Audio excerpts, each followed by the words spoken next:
Mirëmbrëma, po fillojmë edicionin e lajmeve. Ekipet e kërkim shpëtimit në ujërat të forcës së sigurisë së Kosovës gjatë ditës së sotme kanë filluar me operacionin e kërkimit për gjetjen e trupit të 50 vjeçarit, i cili dyshohet se është parë të hidhet nga ura fshajt në Gjakov. Sipas një postimi përmes rrjetit social në Facebook, thuhet se edhe pse në kushte të vështira duke u rrezikuar jeta e ekipit të kërkimit shpëtimit, operacioni i tyre do të vazhdojë deri në gjetjen e personit të humbur. Ekipet e kërkim shpëtimit në ujërat të Gardës Kombëtare të Forcës së Sigurisë së Kosovës edhe sot në kushte shumë të vështira duke rrezikuar edhe jetën e tyre vazhdojnë operacionin e kërkimit për personin e humbur në afërsi të urës së fshajt, thuhet në njoftim.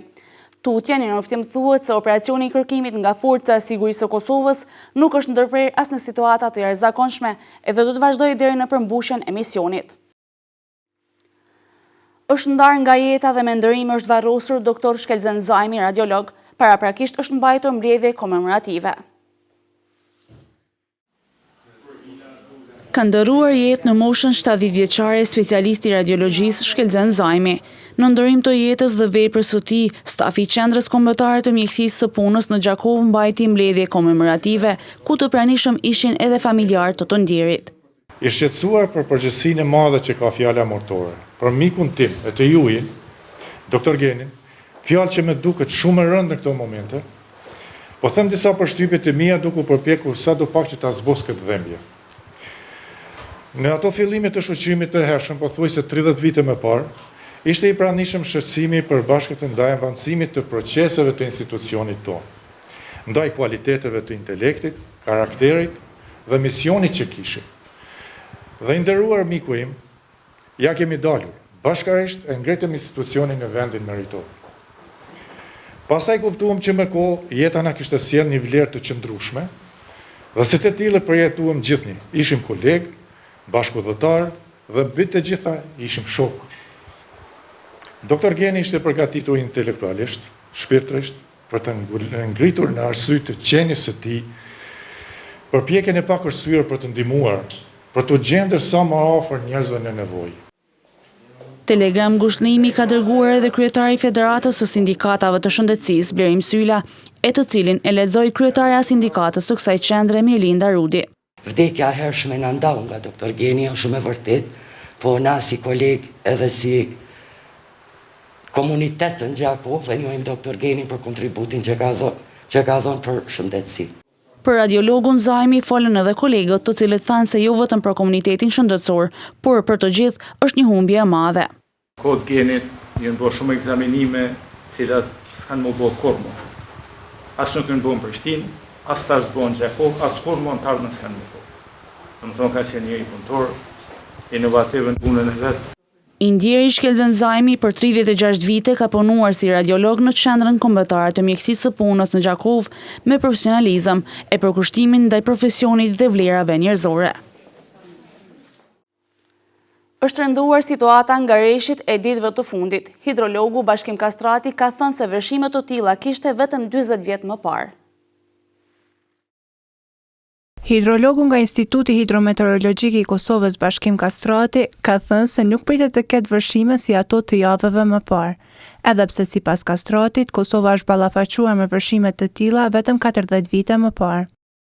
Edhe gjatë kësaj jave ne kemi informuar, do të thotë opinionin se do të ketë përsëri rreshje, jo të intensitetit çfarë kanë qenë javë më përpara, por natyrisht duke pas parasysh se toka është e ngopur, në disa zona është edhe stërngopur me ujë, kështu që akuiferet janë të mbushura, prandaj edhe një sasi më e vogël, edhe me intensitet më të ulët, mund të ndikojë që në disa zona të ketë vërshime të shpejta, por ne tashimi aktualisht duke i përcjell nivelet në për lumejt Kosovës, për stacioneve tona online të cilat i kemi, dhe po e vrem si qysh prej orëve të para të mëngjesit ditës së sotme, në shumicën e lumejve të rrafshit të Dugaxhinit kemi ngritje të niveleve, por ato akoma janë nën kuotat të cilat ne mendojmë ose i parashikojmë se mund të paraqesin probleme gjithsesi të përmbytje. Kurse Kastrati ka konsideruar situatën hidrometeorologjike në vend si të rënduar, ku vetëm gjatë janarit Kosova ka kaluar mesataren shumë vjeçare të sasisë së ujit. Vetëm se gjatë muajit janar kanë rënë mbi 200 mm. që është domethënë shumë lart mesatarës shumë vjeçare për territorin e Kosovës, dhe si pasojë e tyre ne kemi pasur edhe vërshime edhe përmbytje lumore në për shumë pjesë të Kosovës që jeni dëshmitar që edhe ju e keni pa, do thotë me pasoja fatmirësisht jo në njerëz, po pasoja do thotë materiale. Hidrologu ka paralajmëruar edhe rreshje bore gjatë mesit të këtij muaji. Duke pasur parasysh situatën e përgjithshme sinoptike meteorologjike, e cila është duke dominuar në kontinentin evropian, atëherë në bazë të parashikimeve besohet se ka mesi i këtij muaji do të kemi edhe rreshje të borës, ka përfunduar ai. Mbledhja e Komisionit Qendror të Zgjedhjeve sërish është zhvilluar me debate të ashpra ndërmjet anëtarëve të vetëvendosjes dhe kryetares Valdete Daka. Antari vetëvendosjes Sami Kurteshi ka thënë se ky institucion më nuk është makinë votimi, duke shtuar se Daka ka marrë vendime e vetme. Ju, zonja kryesuese, e keni monopolizu këtë institucion, edhe fakti që ne ngrisim çështje që nuk përkasin me monopolin që keni kriju ju e quni ligjerat bashkë me bashkëpartija këtë tjerë. Kurse kryetarja KQZ-s Valdete Daka ka thënë se tashmë është mësuar me mospajtimet në këtë institucion dhe se për çka merret vendim fajtore mbetet ajo. Faleminderit edhe për ato që më keni bë kaq të fuqishme edhe kaq që janë pa drejta. Po sipas juve unë jam person. Unë ja kërkoj veç një fakt. Unë jam personi që e kontrolloj kërrej. Faleminderit. Shumë jam e lumtur që na që fuqishme. Po, edhe ju lutem, çdo mbledhje e kthyme në teatr, për media, këtu për kamerat që më nxi presin, me na pa. Neve se jemi këshëndru në serial. Më pas të gjithë kanë dalë nga mbledhja përveç Sami Kurteshit e Alim Ramës. Valdete Daka është nismëtare e të ashtu quajturës vjedhje industriale e votave. Edhe po do me përfundu me vjedhje industriale të votave. Këtë ne nuk e lejojmë. Tash jemi të zëshëm për arsye se këta po kundërshtojnë me zbatue drejtat e njerëzve, sepse ju parë fundi. Prandaj me çdo kusht këshyrin me shkel votën qytetare. Kurse fillimisht kryeshefi ekzekutiv i sekretariatit të KQZ-s Burim Ametaj ka thënë se janë në proces final të përgatitjeve për zgjedhjet e së dielës.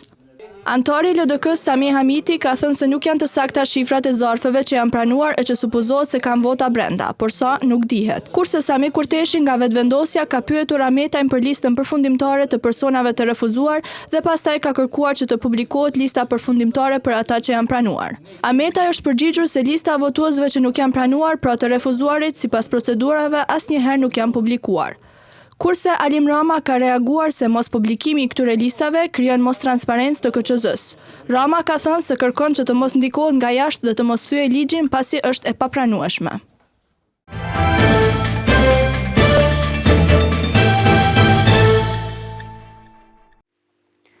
Kryqi i Kuq Dega në Gjakov ka mbajtur mbledhjen e radhës. Organizata humanitare Kryqi i Kuq Dega në Gjakov sot ka mbajtur mbledhjen e kryesisë. Kryetarja Arta Hasimja mes tjerash ka treguar për angazhimet në vitin 2020 dhe synimet që kanë për vitin 2021.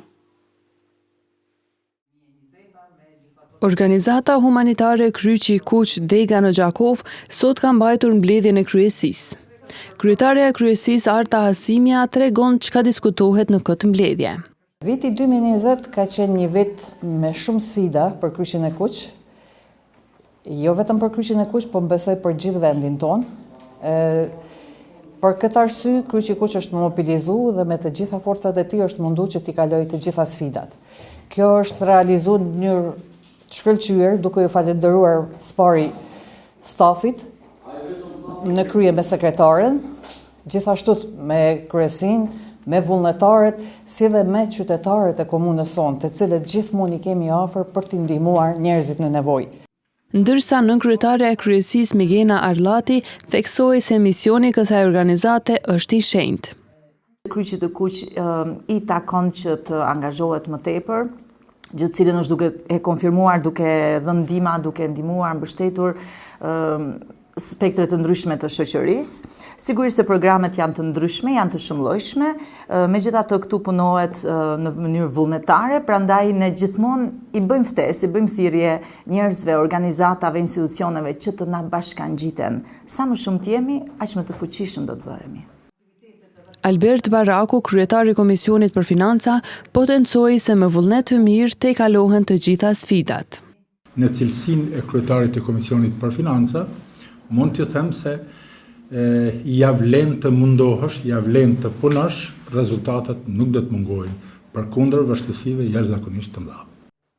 Organizata humanitare Kryqi i Kuq mundohet që me gjithë kapacitetet që ka, t'i vijë në ndihmë të gjithë njerëzve në nevojë. Banorët e rrugës Ali Hadri në Gjakov po ankohen se tash e shumë kohë po kanë problem me rrugën shumë të dëmtuar, pas shumë shqetësimeve që kishin për kanalizimet e ujrave të ndotura, tash rruga dëmtuar po sjell të lashe të reja. Banorët e rrugës Ali Hadri në Gjakov po ankohen se tash e shumë kohë po kanë problem me rrugën shumë të dëmtuar. Bajram Hana thekson se kjo rrugë po shkakton edhe dëme financiare. Jam shku 5 herë të ky kastrati, shkembim kastrati, e mshel dirën të mikë. E kemi bo kërkesën me shkem, nuk e kam marrë parasysh. Na nuk po dojmë kërgjon që të gjoktu, ose me na mush me zallë, se pagesat e kerave shta që kemi i regjistru ka 350 euro. Amortizirat prishin. Na pëjdim që ka rrugë ka më shplu edhe herë. Po për momentin, bëna aftësinja shqyqare për qëtbimin, ku kush parasysh nuk ka kamerë. Shpëtim Bokshi thekson se i kanë propozuar zyrtarëve përgjegjës që ta rregullojnë rrugën me mjete vetanake, por ky propozim nuk është miratuar. Rruga jonë është e damtune që 1 vjet. Kërkesa jonë është o kuvendi komunës të na riparon, ose na dalim me mjetet tona financiare. E riparojmë rrugën. Gjendja katastrofe shinja dhe vetë si është.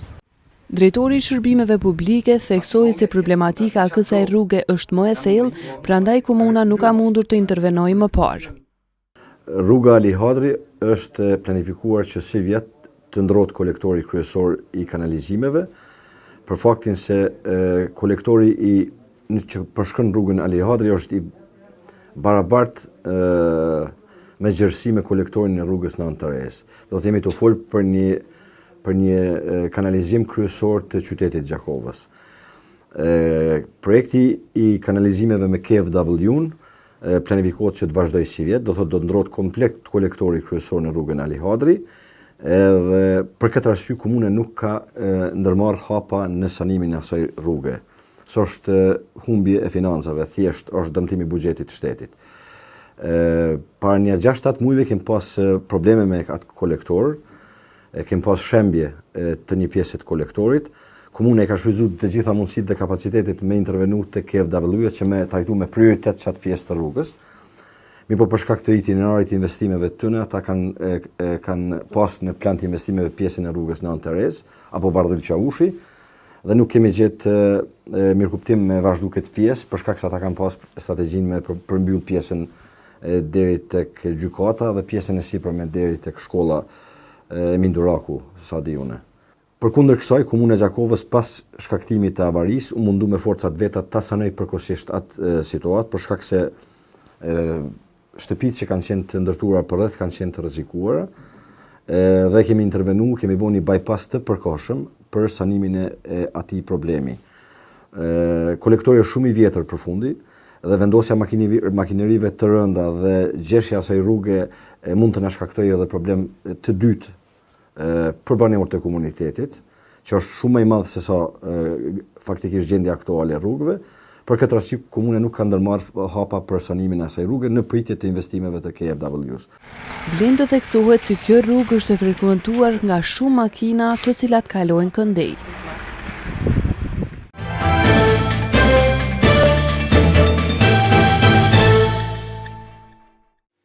Ministrja e Kulturës, Rinisë dhe Sporteve Vlora Dumoshi ka thënë se nga fondi rimkëmjes 400 të rinj do të fillojnë punën praktike në biznese dhe organizata jo qeveritare. Ministrja në detyrë e kulturës, rinjisë dhe sportit Vlora Dumoshi ju është adresuar të rinjve në platformën Zoom në lidhje me 400 të punësuarit në kuadër të pakus emergjente të qeverisë.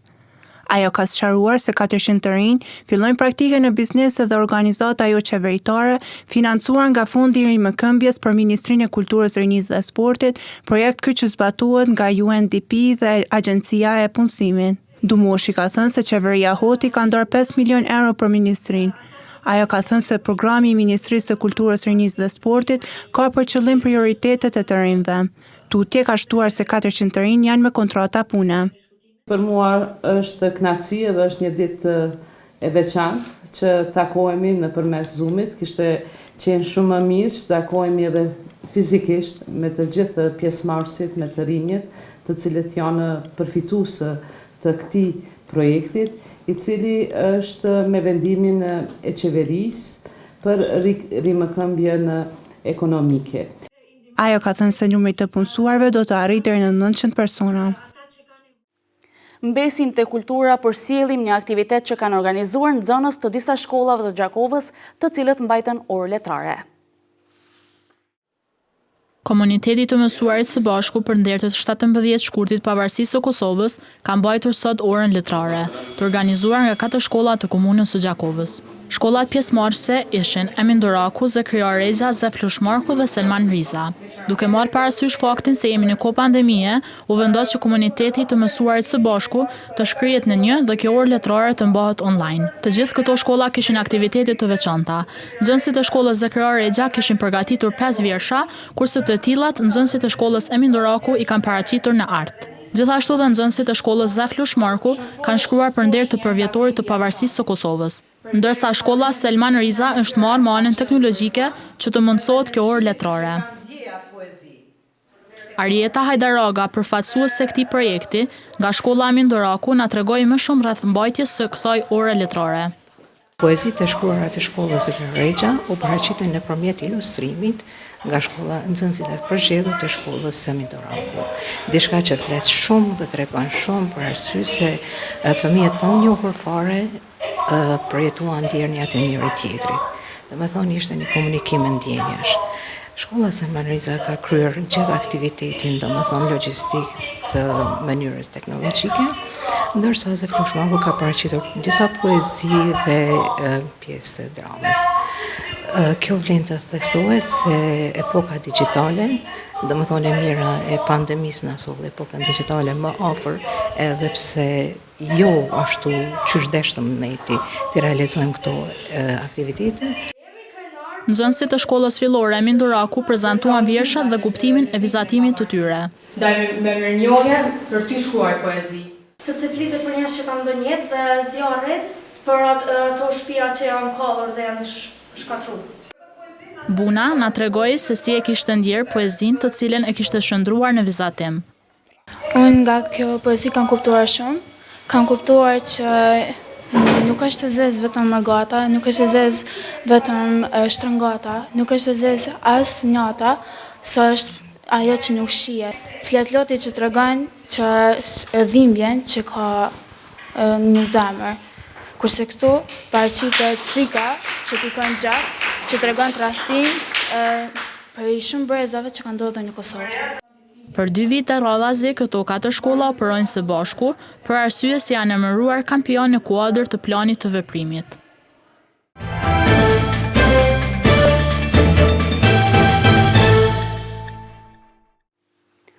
Në shënim të përvjetorit të pavarësisë, dita sotme ju dedikua sportit të tenisit. Ekipet e turneut të sotëm ishin Gjakova, Hotshot dhe Sporek. Aktivitete këto që përorganizohen nga Drejtoria e Kulturës, Rinjisë dhe Sportit në Gjakovë. Sportistët e tenisit sollën një energji më ndryshe se ditët e tjera në kuadër të javës së sportit që është duke u zhvilluar në Gjakovë. 3 superklube gjakovare, Gjakova, Hotshot dhe Sporek që po prodhojnë talentet e së ardhmes i mblodhën nxënësit më të mirë në sallën e sporteve Shani Nushi. Unë jam trajner në klubin e tenisit Sporek. Këtu kemi orë me 7 sportistë, në secilën kategori kemi nga 1 ose 2 sportistë. Tenisi në Gjakovë është masovizuar shumë kohëve të fundit. Dhe tash domethënë mujmë marrë turnirat mes veti, edhe kjo është një gjë shumë pozitive. Unë jam trajner i klubit tenisit Hot Shot. Sot e kemi një turne të përbashkët me 3 klubet e qytetit. Presoj që të shkojnë në mënyrën më të mirën, edhe i presim edhe fushat me organizu, me bo jo vetëm turne brenda klubeve, po me bo turne edhe në nivel Kosovës, rajonit, po edhe evropian. Turnet veç po na presin, po na po i presim fushat. Pak më i veçantë ky turne është për trajnerin e klubit Gjakova. Na përfaqësojmë klubin e tenisit Gjakova. Zakonisht na përgatitëm për garë, po këtë kohën, tash na kemi një garë, domethënë mes veti që nuk ka lidhje me pikë. Ne jemi këtu për festë të pavarësisë, është një kënaqësi që po marrim pjesë dhe po muj me bo. Është një mangësi që po muj me ftu klube tjera për arsye se, domethënë jashtë qytetit, për arsye të kushteve se jemi veç me një fushë. Por ndryshe, për pavarësi bojmë shumë qef, edhe është ditëlindja jeme, kështu që po motiv pak edhe më tepër me punu rreth këtyre organizimeve. Sporti i bardh është bërë i preferuari i më të vegjëllive, të cilët nuk i lëshojnë raketat nga duart, teksa tregojnë sepse kanë zgjedhur pikërisht tenisin si aktivitet. Pse e ke zgjedhë sportin e tenisit? Pse të pëlqen ty ky sport?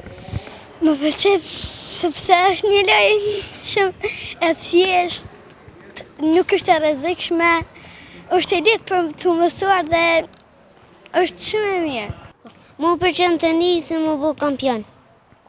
E Diella nuk hezitoi të tregoj për benefitet që ka ky sport. Unë e përfaqësoj klubin këtë Gjakova, edhe mu më pëlqen sporti tenisit se është sport i shëndetshëm, nuk ka shumë rrezik, edhe i bën këtë trupin me lëviz. Pra e vën në lëvizje këtë trupin, edhe domethënë ka aktivitet gjithkohën. Turneu në ndër të pavarësisë së Kosovës do të vazhdojë nesër në basketboll në kategorinë e femrave dhe të meshkujve.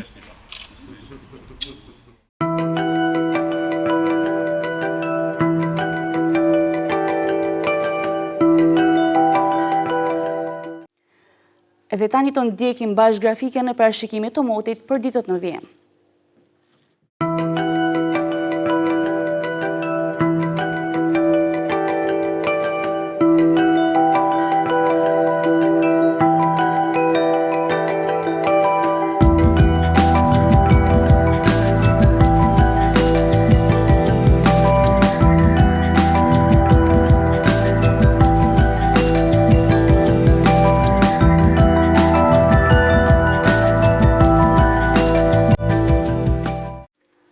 Këtu po mbyllim këtë edicion të lajmeve, ju faleminderit që na ndoqët, mirupafshim.